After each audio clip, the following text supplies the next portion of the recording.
Of course, people ask me all the time. They say to me, what is the secret to success? The first rule is trust yourself. But what is most important is that you have to dig deep down and ask yourselves, who do you want to be?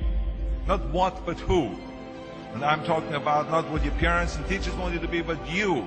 I'm talking about figuring out for yourselves what makes you happy, no matter how crazy it may sound to the people. Number one is, of course, trust yourself no matter how and what anyone else thinks. And of course, rule number two is break the rules. We have so many rules in life about everything. I say break the rules, not the law, but break the rules. It is impossible to be a maverick or a true original if you're too well behaved and not want to break the rules.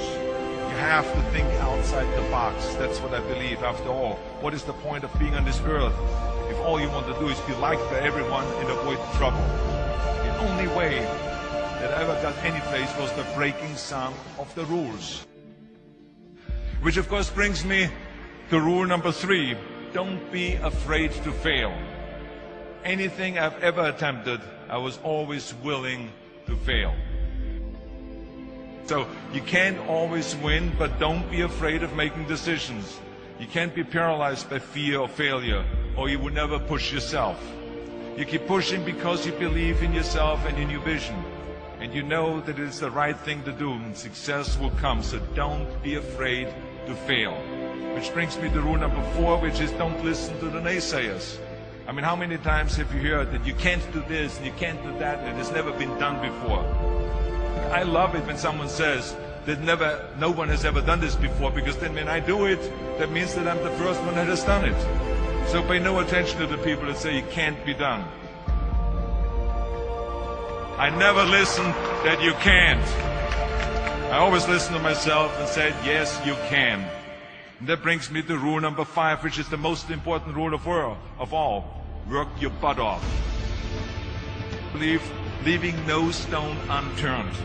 Muhammad Ali, one of my great heroes, had a great line in the 70s when he was asked, how many sit-ups do you do? He said, I don't count my sit-ups. I only start counting when it starts hurting. When I feel pain, that's when I start counting, because that's when it really counts. That's what makes you a champion. That's the way it is with everything. No pain, no gain. So, yeah, partying, horsing around. Someone out there at the same time is working hard. Someone is getting smarter and someone is winning. Just remember that. Now, if you want to win, there's absolutely no way around hard work. None of my rules, by the way, of success will work unless you do. I've always figured out that there's 24 hours a day. You sleep 6 hours, and you have 18 hours left. Now, I know there's some of you out there now and says, well, wait a minute, I sleep 8 hours or 9 hours. Well, then just sleep faster, I would recommend. That takes me to rule number 6, which is a very important rule. It's about giving back. Whatever path that you take in your lives, you must always find time to give something back. Something back to your community, give something back to your state or to your country. Let me tell you something, reaching out and helping people will bring you more satisfaction than anything else you've ever done. The world. Remember those 6 rules. Trust yourself, break some rules, don't be afraid to fail, ignore the naysayers, work like hell, and give something back.